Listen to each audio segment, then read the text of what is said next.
Brazil produced stars like Pelé, Ronaldo, Ronaldinho, Neymar, and Vinicius. And in every generation, people ask the same question again. How does this country do it? Because England has money too. It has stadiums, academies, and one of the biggest leagues in the world. But still, Brazilian football seems to produce something different, something more natural, more creative, and more connected to the streets. So why do some countries keep producing football stars while others can only do it once in a while? Today, Henry explains it, and the answer is not as simple as you might think, because it is not just about talent, and it is not just about genetics either. Great football countries do not only produce players, they produce an environment where players can grow. The first reason is very simple: time spent with the ball. In some countries, football is not something children do by going to training twice a week. It is something they live every day, in the streets, during school breaks, in tight spaces, on concrete pitches, sometimes without shoes, sometimes with a small ball, sometimes without even having a real goal, but always surrounded by the ball. And this matters because the earlier and the more often a child touches the ball, the less foreign the ball becomes to them. The ball is no longer just a piece of equipment. It becomes a way for them to express themselves. That is one of the things that makes Brazil special. A child does not just learn football, they grow up inside it. The second reason is street football. Academies can teach many things, like structure, discipline, and correct positioning. But the street teaches something else. The street teaches survival. It teaches how to protect the ball in tight spaces. It teaches how to compete against someone bigger than you, and how to take risks in order not to lose. Sometimes it teaches you not to pass. Sometimes it teaches you to solve the problem alone. And sometimes it teaches you to make that classy move nobody expects. That is why some Brazilian players look freer on the pitch, because they learned football not only inside rules,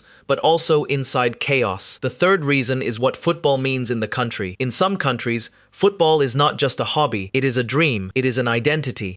Sometimes, it is a way out. At this point, we have to be careful. It would be wrong to say that poverty creates footballers, but this is true. In some places, football is the most visible dream in front of children. When a child sees Neymar on television, they do not just see a great footballer. They see a possibility that could come from their own neighborhood, and that possibility makes millions of children chase the ball more seriously. The fourth reason is role models. When a country starts producing great stars, it does not only win trophies, it creates new dreams. A child who watches Ronaldinho wants to become Neymar. A child who watches Neymar wants to become Vinicius. A child who watches Zidane wants to become Mbappé. A child who watches Messi looks at the ball differently in Argentina. So great football countries do not only produce players, they produce dreams that copy themselves. Every generation grows up by imitating the dream of the generation before it. The fifth reason is the system. But there is a big misunderstanding here. The system is not enough on its own. Money can build a stadium. It can create a big academy. It can bring in good coaches. But money cannot buy football culture overnight. Because football culture is not just facilities. It is where children play. It is how families look at football. It is how the neighborhood becomes part of the game. It is what meaning the country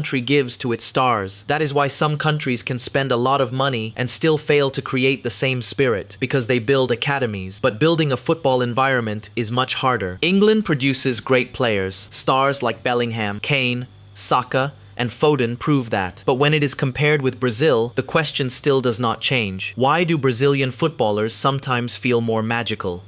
The answer is this: because in some countries, football does not come from the system first, it comes from life. Then the system takes that talent and shapes it. The strongest football countries do this. They develop street talent without killing it. They add discipline without completely destroying freedom. They turn chaos into structure, but they do not suffocate creativity. This is where the real secret is. It is not because more talent is born in some countries. It is because talent is given more chances to survive. A child plays more, makes more mistakes, tries more, loses more. And after all that trying and losing, when the ball comes to their feet, they are not afraid. That is why some countries look like footballer factories, because they do not just raise players, they raise people who grow up inside football. In the end, the secret is not just one thing. Not only money, not only academies, not only the street, and not only talent. The real secret is the combination of all of them. When a country lives football, not just as a sport, but as a language, a dream, a competition, and a way of life, its chance of producing stars changes. Because great football countries do not search for stars, they build the world where those stars can grow. And sometimes that is exactly the difference. In one country, a child plays football. In the other, a child grows up inside football. If you like this content, please subscribe. The next one will be even better. Please do.